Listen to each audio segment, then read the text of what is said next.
Magandang araw po sa inyong lahat mga kababayan at welcome back dito po sa PNR. At ito nga mga karibin natin, may dayaan na. Yan, nagtatanong po mga kababayan kung may dayaan na po. Dahil po sa balitang ito, mamaya mga kababayan bigyan po natin ng reaction yan. Eto pa, lagot na, Willie Rebellami na high blood. Nako yan mga kababayan, na high blood po si Kuya Will mga karibin natin. So yan po mga karibin natin ang ating alamin at bibigyan ng komento ngayong araw na to. Pero bago pong lahat, kung bago ka pa lang at di pa po nakapag-subscribe sa ating munting channel, please don't forget to subscribe. At palike na rin po ng video ito. Maraming salamat po at eto na nga, simulan na po natin to.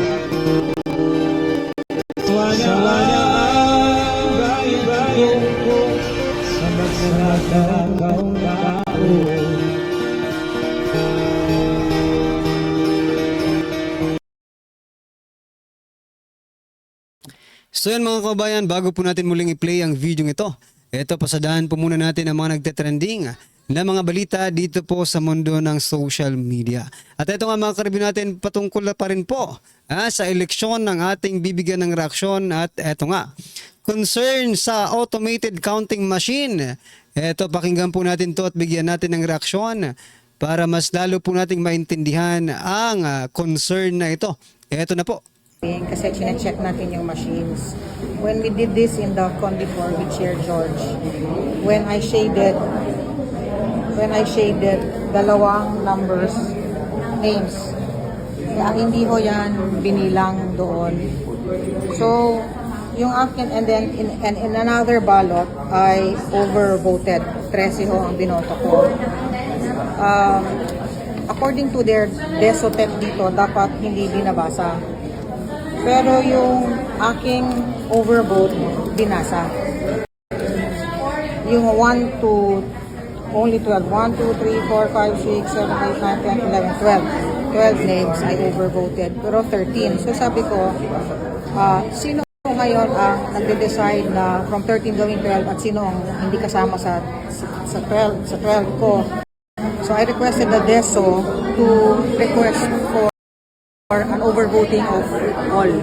Tingnan natin yung kanilang mga machines dito. Kasi how come in that one, it was fine. Dito how come, sabi ng DESOTEC, it should not read overvote. Sayang yung boto mo doon. But they're reading it. Dito, 13 ang nilagay ko. Pero binasa niya 12. Well, and then, ang aking mga linya, meron akong box, may diagonal, merong dot, merong star, and yung mga ganyang shading, yung dalawang sobra. So, yun ang question ko ngayon. Kaya nga buti meron tayong FPS. We requested the DESO to test all machines and let us do an overvoting. Dapat hindi binabasa. So, paano yan, ma'am? What will be action taken on that? They will, kaya nga ito, so they will put that in the minutes. Sila ang magre-report sa kami naman, I will report to PCRB. So, how can we make sure, ma'am, na hindi mangyayari yan on the day of the election? Yun ang maganda itanong natin sa kanilang lahat ngayon kasi we want to test the machines here. At least pinatest natin yung overvoting. Kasi natataka ako, di ba? Merong A hanggang letter V. Yes. Meron kasi yung last na candidate na V. Napasok siya dito, pero sinong nawala? Parang ganyan ba? Ang aking respo chooses na ang 12 ko ay ito despite nag-overvote ako. So yan mga kababayan, overvote, at saka iba pa yung pag-shade, may X, may rectangle, at saka may stars, pero binabasa po ng voting machine mga kababayan. Ang tanong natin dito, hindi ba ito maging sort of or source of dayaan mga kababayan? Sapagkat we can say, di ba, na depektibo po ang mga voting machine mga kababayan based on what they experience mga kababayan na sinobrahan nila sa pagtetest nila, no? Sinobrahan po nila yung sinidan na bilog, di ba? Instead of 12 senators, ginawang 13. Instead of shading, ginawang X and boxes and stars. Pero binabasa pa rin po ng counting machine, voting machine, automated counting machine, mga kababayan. Paano yan? Hindi ba kaya ito? Kasi sabi nila, dapat hindi counted yon. Pero bakit binasa pa rin, mga kababayan? Bakit kinount pa rin yung ganong klaseng pagboto? Eto, nagtatanong lang tayo sa thumbnail natin kung, ayan, ano bang ano natin dito? Yan, may dayaan na? May dayaan na bang nangyayari? Anyway, wala naman pong mga, kasi nga po, posible, di ba? Posible pong magkaroon ng doubt of dayaan. Dahil 13 nga ang binoto mo, 12 ang papasok doon. Ang tanong, sino-sino po ang papasok doon sa 12, no? At sino yung tatanggalin ng machine to make sure na 12 lang talaga ang mababasa doon, mga kababayan, ang makakount, di ba? Ano po ang inyong opinion dyan, mga karibin natin? I-comment nyo na lang po. Yan po, pinakabagong yan. Update patungkol po dito sa mga automated counting machine na gagamitin ngayong election, mga kababayan. Pwede pala yun, no? Nangyayari pala yun, mga kababayan. Alright, baka sakali ma-encounter natin yan sa eleksyon, di ba? Pwede tayong magreklamo, di ba? Alright, eto pa, mga kababayan. Eto, Sharon Cuneta. Showbiz muna tayo, pero it's not showbiz, it's about politics. May paiyak-iyak pa si Sharon. Sabi niya po dito, Sharon Cuneta, may mensahe sa mga Pilipino.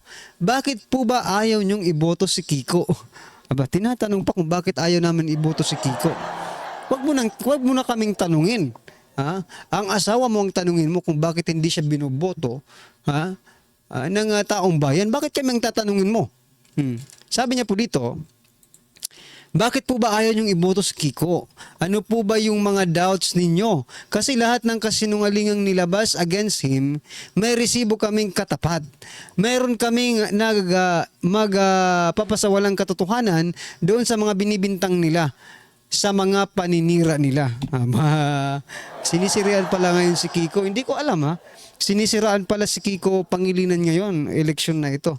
Well, anyway, isa lang pong masasabi ko sa iyo, Miss Sharon, sabihin na natin, Miss Sharon Cuneta. Mega star. Isa lang pong masasabi ko sa iyo at bakit kami tinatanong mo kung bakit ayaw namin? Ayaw nga namin di ba? Ayaw namin iboto kasi ayaw namin ng mga dilawan. Ayan na lang. Simple lang, di ba? Kayo, mga kababayan, bakit ayaw nyo nga bang iboto si Kiko? Bakit ayaw nyong iboto si Kiko? Sabi po ng asawa niya, ni Sharon Cuneta, mga kababayan. Alright? I-comment nyo na lang bro ang opinion nyo dyan. Kaya sa mensahe po ni Sharon Cuneta. At ito naman, mga karibin natin, nako po, itong balitang ito si Kuya Will, si Willie Revillame, mga kababayan, na high blood. Na high blood agad, mga kababayan, hindi pa man nagiging senador. Na high blood na. Eto, pakinggan po natin at bigyan natin ng reaksyon. Paano pa kaya kung maging senador na ito, mga kababayan, talagang mabubeset ang taong bayan yata dito kay Kuya Will. Eto po. Willie Revillame, kinundi na matapos umano'y ma-high blood habang nangangampanya. Alamin sa Showbiz Spotlight ni Anton. Viral ngayon ang video ng ginawang motorcade ng senatorial candidate Willie Revillame habang nangangampanya. Sa video post ng isang nagangalang Genevieve Passion, makikita si Willie na nasa itaas ng sasakyan at namimigay ng jacket. Makikita sa mukha nito na tila nabubuisit na sa kanyang ginagawang pamimigay dahil sa dami ng taong sumusunod sa kanilang sasakyan para makahingi ng jacket. Sa isang bahagi ng video ay makikita si Willie na sinasabihan ng isang nanginginang, mamaya, mamaya. Paglipat nito sa kabilang gilid ay tila padabog na inihagis ito ang kanyang hawak na kulay blue na jacket. Nilagay ito ng netizen ng caption na, HB si Kuya Will, mukhang hindi niya gusto ginagawa niya. Sinabi pa ng netizen na pag hindi bukal sa loob mo ang pagtulong, kita yan sa kilos at gawa mo. Tama. Last resort mo na, kaso ang politika para makabawi ka sa lugi mo. Sa kasalukuyan ay umabot na sa mahigit 8,000 ang nagkomento dito na halos lahat ay puro panlilibak kay Willie habang mahigit naman sa 3,000 na ang nag-share ng nasabing video. So yan, mga kababayan, no? At least ngayon, mas maganda nga na ito, di ba? Na ngayon pa lang pinapakita na nila ang kanilang mga tunay na mga kulay, no?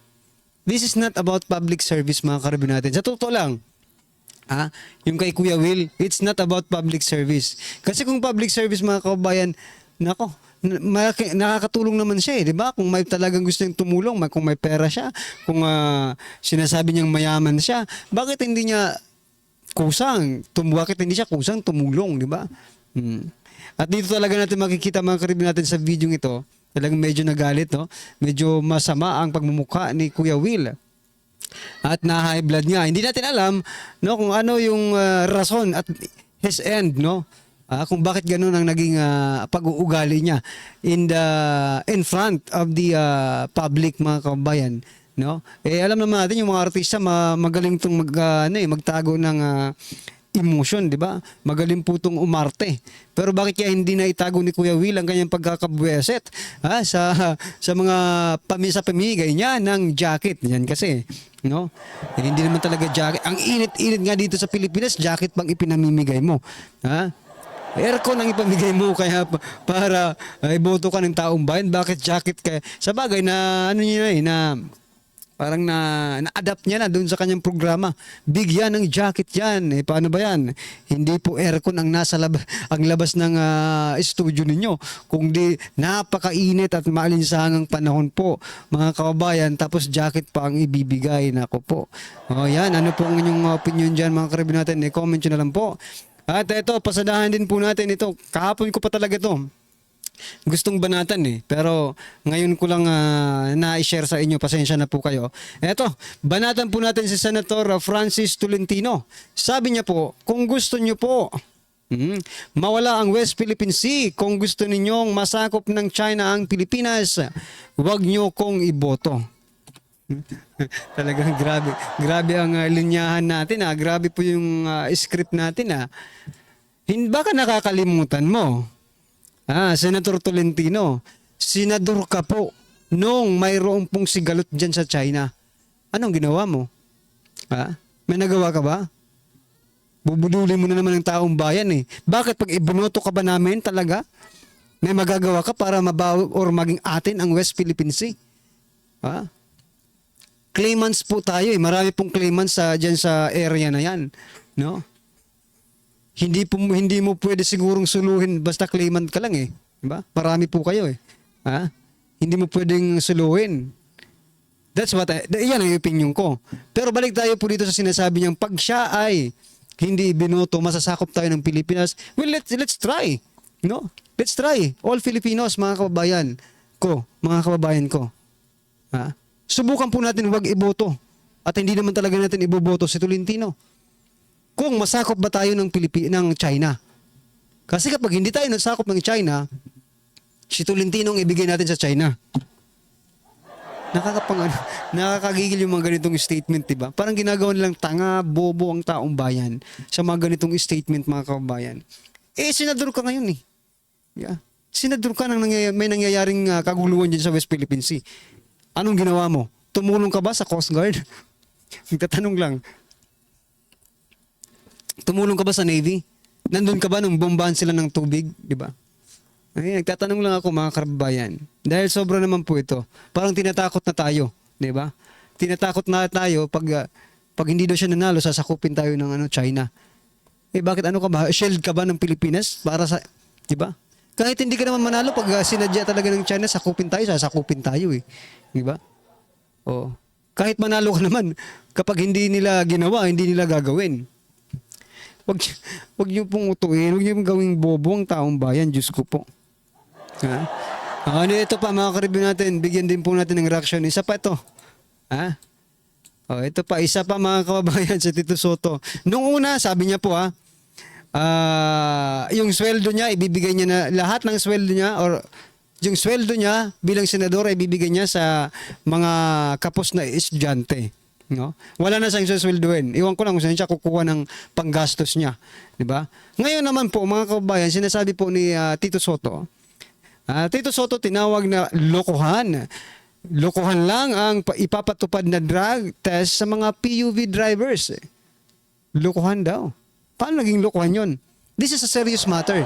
Sa mga nangyayari ngayon sa ating bansa na halos ang mga involved sa mga accident, itong mga drivers na ito, mga kababayan, no? Bakit hindi? Bakit lokohan sa'yo? Para sa'yo? Isipin mo, tumatakbo kang senador tapos sasabihin mo yung drug test, lokohan? Baka ganun talaga ang ginagawa, di ba? Baka lokohan lang talaga ang drug test dito sa Pilipinas. Kapag ikaw ay let's say pag ayaw sa iyo ng gobyerno or something, pag ayaw sa iyo ng gumagawa ng drug test, ibig sabihin ipapositive ka, di ba? Pag ikaw naman, kahit ikaw ay durugista, kapag ikaw ay may, let's say, may pera ka, di ba?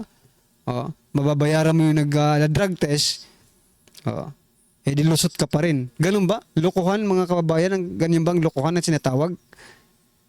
Yan po kasi naiisip ko na sinasabi dito ni Tito Sotong na lokohan. Baka po yung pag-drug test ay lokohan dahil para lang ito sa mga mahihirap.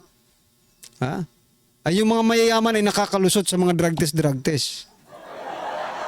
Ganun ba yun?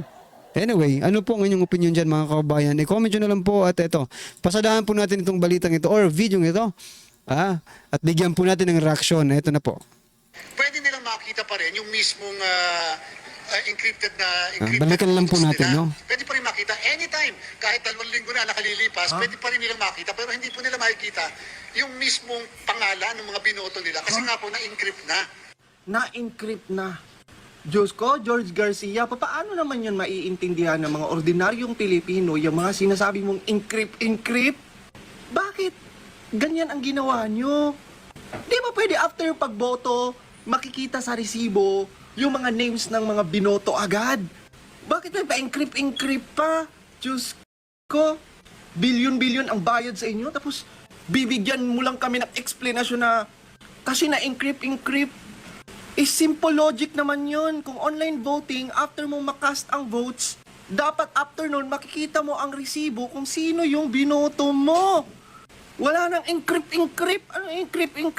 Ito po, malaking problema itong OFW online voting natin dahil marami ng OFWs nating kababayan na nag-vote na sa online, kailang iba ang lumalabas na pangalan. Vote straight PDP laban sila, kailang lumalabas pangalan ng mga alyansa candidates. Ano ba yan? Nako po. So ito, So yan, mga kababayan, sana masolve yan ng COMELEC, no? Yung mga problemang ganyan. Para naman maging trusted. Well, anyway, sa lumabas po na survey, I think pangatlo ang COMELEC sa most trusted government agency sa Pilipinas. Well, anyway, patunayan nyo po na kayo po ang third, no? Most trusted agency ng ating gobyerno. COMELEC. No, sa panahon po ngayong eleksyon, dapat tayo po ay maging tapat, tayo po ay maging masunurin, no, sa batas ng COMELEC, sa batas ng eleksyon, no. Wag po nating hayaang magamit, no, yung COMELEC, no. At manalo kung yung ayaw tuloy ng taong bayan, yung mananalo. No. But anyway, ano po ang inyong reaction dito, mga karibin natin? I-comment nyo na lang po sa baba para at least alam po natin, mga kababayan, ng inyong opinion. Maraming salamat po. Please don't forget to like the video. Maraming salamat po. Sawa na ang bayan ko sa magnanakaw na tao.